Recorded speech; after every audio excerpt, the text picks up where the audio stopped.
Good morning, students. Today's topic is data handling. First, we will do introduction of data handling. In the previous classes, you have dealt with the various types of data.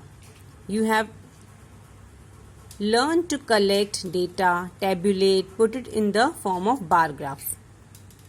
The collection, recording and presentation of data keep us organized or experiences and draw interferences from them. हमने इसके पहले ये सीखा है data को collect करना, उसे tabular form में ऑर्गेनाइज करना, बार ग्राफ में. इन दिस चैप्टर हम क्या करेंगे? We will take one step more towards learning how to do this. You will come across some more kinds of data and graph. यहाँ पे हम कुछ नए डेटा और ग्राफ्स देखने वाले हैं.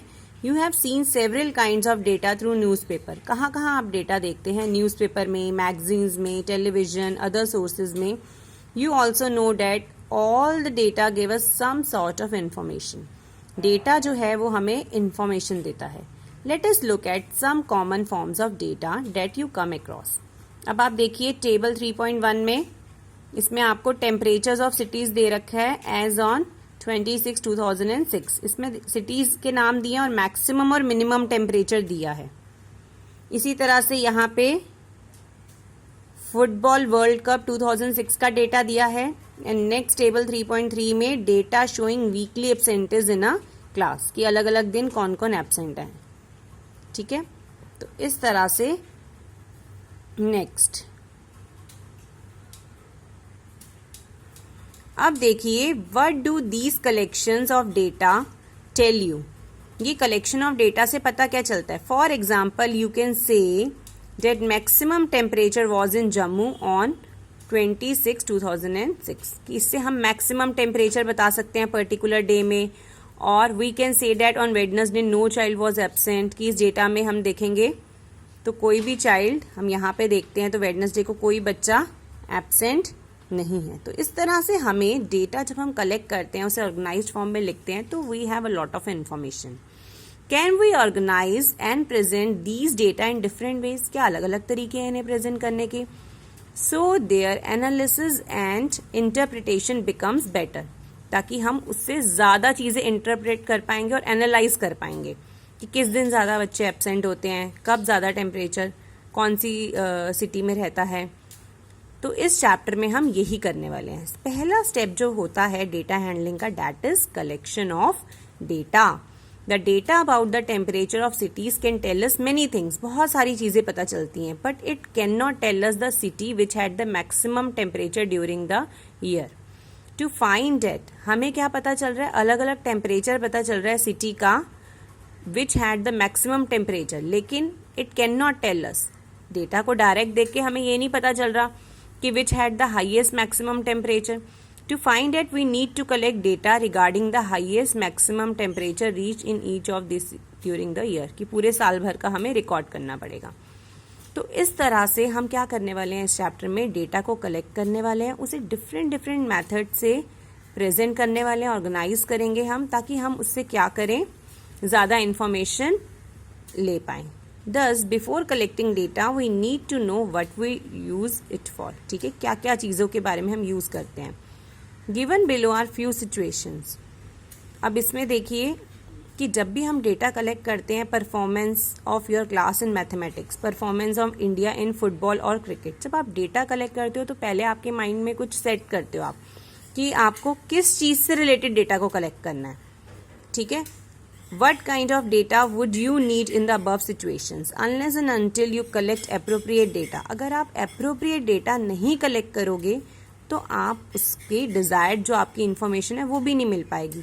तो अगर आपको performance of your class in maths देखनी है तो maths का data collect करना पड़ेगा. Female literacy rate in given area देखना है तो उससे related data connect करना पड़ेगा. तो what is the appropriate data for each? सबके लिए data क्या है? अलग अलग data हमें इकट्ठा करना पड़ेगा. अब क्या है? ऑर्गेनाइजेशन ऑफ डेटा, कि डेटा को ऑर्गेनाइज कैसे करते हैं. When we collect data we have to record and organise it. जब हम डेटा को कलेक्ट करते हैं तो हमें क्या करना पड़ता है? उससे पहले तो रिकॉर्ड करते हैं, first step is recording the data, उसके बाद हम उसे ऑर्गेनाइज करते हैं. Why do we need to do that? अब देखिए क्यों जरूरत है इसकी. Miss Neelam, class teacher wanted to find out how children had perform in English. She writes down the marks obtain by the students in the following way. इस तरह से लिख दिए. In this form the data was not easy to understand. अभी ये सिर्फ data record हो गया. She also did not know whether her impression of the students match their performance. अब देखिए, अब इसमें क्या है, नीलम की जो कोलीग है उन्होंने क्या करा है, हेल्प करा है उन्हें डेटा को ऑर्गेनाइज करने में. कैसे हेल्प करा है? अब देखिए यहाँ पे सीरियल रोल नंबर लिया, नेम लिया, मार्क्स आउट ऑफ 50 में से कितने मार्क्स आए, ऐसे आगे के रोल नंबर लिए. Okay, in this form Neelam was able to know. अभी क्या था, यहाँ पे सिर्फ रिकॉर्ड कर लिया कितने कितने मार्क्स हैं, लेकिन यहाँ पर क्या करा, बच्चे का नाम और उसके कितने में से मार्क्स हैं और उसका रोल नंबर, ये सब डेटा को कलेक्ट किया गया इस तरह से. Now Neelam was able to see. अब वो देख पा रही है कि किस बच्चे ने अच्छा परफॉर्म किया और किसको हेल्प की जरूरत है. तो आपने देखा कि यहाँ पे हमने सिर्फ डेटा को रिकॉर्ड कर लिया, कितने कितने मार्क्स आए.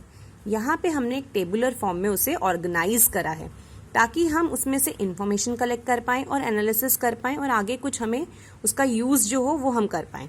Many kinds of data we come across are put in tabular form. और स्कूल रोल्स, प्रोग्रेस रिपोर्ट, ये सब हम टेबुलर फॉर्म में करते हैं. Can you think of a few more data that you come across in tabular form? और आप इस तरह से सोचिए, इसे यहाँ पे आपको दिया हुआ है कि ट्राई दीज रिप्रेजेंटेटिव वैल्यूज. अब क्या होती हैं? You might be aware of the term average and would have come across statements involving the term average in your day to day life. आपने, अब हम क्या करने वाले हैं, हमने ये तो डेटा देखा कि डेटा को कैसे ऑर्गेनाइज कर रहे हैं हम सिंपल एक टेबल में. अब हम करेंगे रिप्रेजेंटेटिव वैल्यूज. रिप्रेजेंटेटिव वैल्यूज जो रहती हैं, you might be aware of the term average and would have come across statements involving average. अब एक ग्रुप को, एक डेटा को किसी एक वैल्यू से रिप्रेजेंट करने की बात हो रही है. तो आपने अभी तक नाम सुना है एवरेज का, कि आपके मार्क्स आते हैं अलग अलग सब्जेक्ट में, आप एवरेज निकालते हो उसका. Isha spends on an average about 5 hours daily for her studies. Average मतलब 5 आवर्स डेली वो स्पेंड करती है. आपने ये वर्ड सुना है average. The average temperature at this time of the year is about 40 degrees. The average age of people in my class is 12 years. तो इस तरह से this is average. Average is a representative value. और one of the representative value ये क्या है, arithmetic mean. You will learn about the other representative value in the later part. तो यही हम अब वैल्यूज करने वाले हैं. अब हम पहले कौन सी करने वाले हैं, arithmetic mean. The most common representative value of the group of data is the arithmetic mean. To understand this in a better way, let us take an example. अब हम एग्जाम्पल लेते हैं. 2 vessels contain 20 liters and 60 liters of milk respectively. 20 और 60 liters का milk आता है उसमें. What is the amount that each vessel would have if both shared the milk equally? अगर दोनों क्या करते हैं, 2 वेसल हैं जिसमें 20 लीटर्स है एक में और दूसरे में 60 लीटर्स ऑफ मिल्क है. What is the amount that each vessel would have if both share the milk equally? अगर दोनों इक्वली शेयर करें तो आपको बताना है कि कितना कितना मिल्क आएगा. तो उसके लिए आप क्या करते हैं, आप ध्यान से देखेंगे 60 + 2 कितना हो जाएगा आपका 80. आधा किया कितना आ गया 40. This is actually the average and the arithmetic mean. कैसे निकलता है ये, दोनों quantity, total quantity of milk. यहाँ 2 हैं तो हमने 2 ले ली और आपको डिवाइड किससे करना है, number of vessels. Total 80 litres हो गया आपके पास, 2 से डिवाइड किया तो कितना आ गया 40 लीटर्स. इसका मतलब दोनों में 40 लीटर हम फिल कर सकते हैं. Thus each vessel would have 40 liters of milk. The average or arithmetic mean or simply mean is defined as mean is equal to sum of the observations divided by number of observation. तो this is a representative value. क्योंकि हमने एक data को एक इस value से represent कर दिया है तो इसको हम एक रिप्रेजेंटेटिव वैल्यू बोलते हैं.